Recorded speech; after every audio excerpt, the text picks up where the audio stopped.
Hello everyone, this is Minu Dhankar and welcome back to my YouTube channel #commerce So class 11th accountancy chapter कर रहे हैं 15 और chapter है अपना bank reconciliation statement. इस video में करने वाले हैं इसका क्वेश्चन नंबर 11 और अब हमारा इस क्वेश्चन में एक नया टॉपिक शुरू हो रहा है। क्वेश्चन में है व्हेन डेबिट बैलेंस यानी ओवरड्राफ्ट एज पर पासबुक। अब तक जो अमाउंट हमें मिलता था वो मिलता था हमें कैश बुक के अकॉर्डिंग, चाहे वो ओवरड्राफ्ट था, डेबिट बैलेंस था या फिर क्रेडिट बैलेंस था, एज पर कैश बुक। लेकिन अब क्वेश्चन ने हमें कहा है कि हमें कैसे काम करना है। हमें ओवरड्राफ्ट है पासबुक के अकॉर्डिंग। पासबुक के अकॉर्डिंग अगर ओवरड्राफ्ट है तो हमें किस तरीके से अपने अमाउंट को करना है। तो हमारा जो फर्स्ट क्वेश्चन है, देखें, 11 क्वेश्चन है। My bank passbook showed overdraft of 6500 on 31 मार्च 2017। 31 मार्च 2017 के लिए बैंक रिकन्सिलेशन स्टेटमेंट बना रहे हैं और इसमें हमें ओवरड्राफ्ट दे रखा है पासबुक के अकॉर्डिंग। तो पहले हम यही लिखेंगे debit balance overdraft as per passbook. ठीक है, अमाउंट कितना 6500। ओके, देन क्वेश्चन देखो आगे। कहते हैं this does not agree with the cash book balance. भाई अब जो ये अमाउंट है ये कैश बुक से मैच नहीं हो रहा, तो एग्री नहीं कर रहा है। From the following particulars ascertain the cash book balance. Cheques amounting to 15,000 were paid into bank in the March. भाई 15,000 का एक चेक था जिसको पे किया गया था मार्च में, out of which it appear only cheque amounting 45 were credited by bank. देखो कैश बुक थी ये हमारी कैश बुक है और ये हमारी पासबुक है। पासबुक कैश बुक, ठीक है। ये अपना डेबिट क्रेडिट पर्टिकुलर अमाउंट्स पापा बन गया ये तो, सॉरी।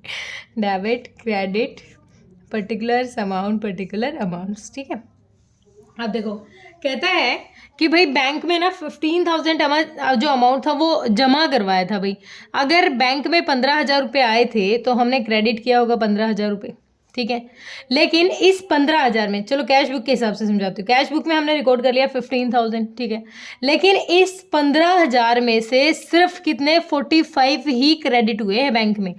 मतलब 15,000 में से सिर्फ 45 ही क्रेडिट हुए हैं, तो 00501 यानी 10,500 जो अमाउंट है वो अब तक बैंक में डिपॉजिट नहीं हुआ है। देखो टोटल जो अमाउंट था इसके हिसाब से 15,000 हमारे अमाउंट में बैंक में आ जाना चाहिए था क्योंकि चेक पे किया था। लेकिन इसमें से सिर्फ कितनी आई है, इसमें से सिर्फ 4500 आई है। तो इसका मतलब जो ये अमाउंट हमने यहाँ एक्सेस दिखा रखा है, हमें सिर्फ क्रेडिट दिखाना था कितना 4500, ठीक है। हमारा ये अमाउंट अब तक बैंक में रिसीव नहीं हुआ है और हमने एक्सेस दिखा रखा है, ज़्यादा दिखा रखा है। तो इस अमाउंट को जो एक्सेस दिखा रखा है ख़त्म करने के लिए क्या करेंगे, इसको रिड्यूस करेंगे। तो इसको क्या करेंगे हम यहाँ पर, देखो नॉर्मली जो कैश बुक होती है ना, कैश बुक में तो नॉर्मली हम इसको रिड्यूस करते हैं, लेकिन पासबुक ना इससे उल्टा काम करेगी। उल्टा लाइक कैसे हैं, क्योंकि ये दोनों एक दूसरे के अपोजिट हैं। जो चीज़ हम कैश बुक में ऐड कर रहे थे वो इसमें माइनस करेंगे, जो इसमें माइनस कर रहे थे वो इसमें ऐड करेंगे।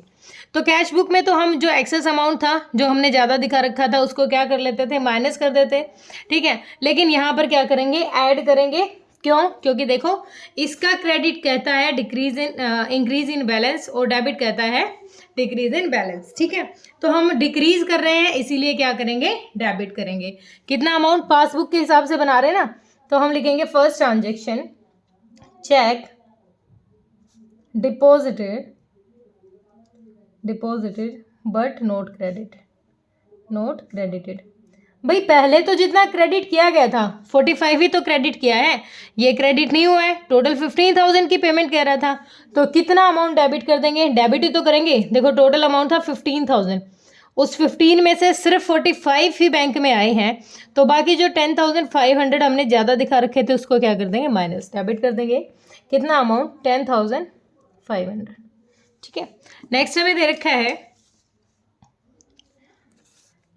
चेक इशूड, अब इशू किया है, अमाउंटिंग थी सारी की सारी 11,000 की। Out of this cheque 3,000 were unpaid on 31 मार्च 2017।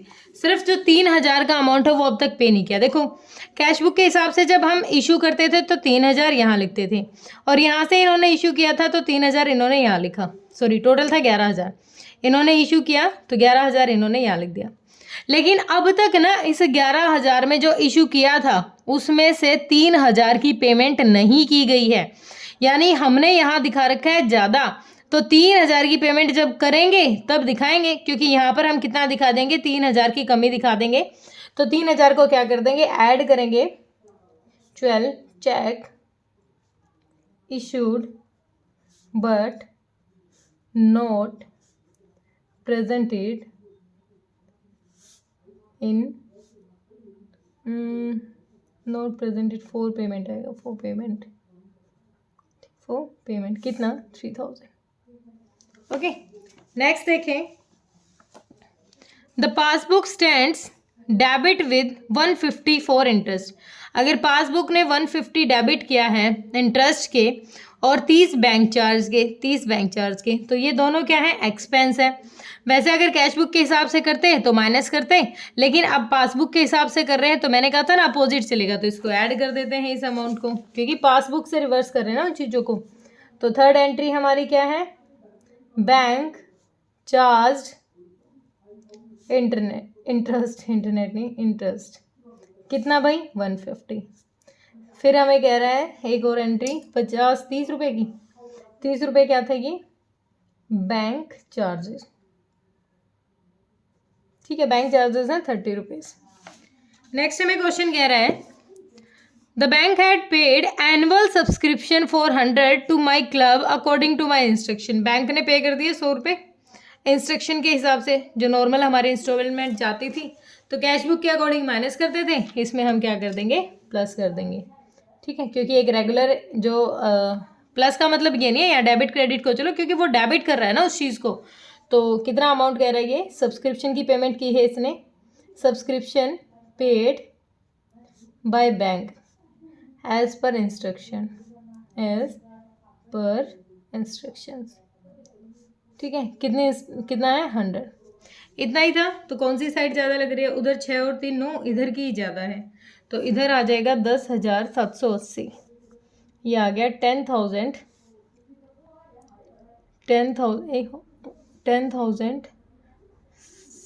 5, हाँ 80 बन जाएगा, 5 3 8, हाँ 780, 10,780, इधर भी लिख दो 10,780। तो इसको एक बार लेस करने दो, 9 9.5 है, तो 9.5 जाने के बाद 700 7 5 12, हाँ ये आ गया 1280, कितना आ जाएगा 1280 क्या आया हमारा, क्रेडिट बैलेंस आया है as per cash book, as per cash book. जब पासबुक से स्टार्ट करोगे तो एज पर कैश बुक, तो क्या लिखेंगे यहाँ पर, हमारा कैसा बैलेंस है, कैश बुक के अकॉर्डिंग क्रेडिट बैलेंस आया ना हमारा, एक मिनट, हाँ इसका क्रेडिट है तो ये हमारा डेबिट हो जाएगा, तो हम लिखेंगे यहाँ पर, क्योंकि इसका क्रेडिट बैलेंस है ना, तो हम लिखेंगे डेबिट बैलेंस, अपोजिट चलेगा भाई, ये बहुत ध्यान रखने वाली बात है, balance as per cash book, ठीक है, डन। क्लियर हुआ होगा, कोई दिक्कत परेशानी है तो कमेंट सेक्शन में डालना। Thank you so much.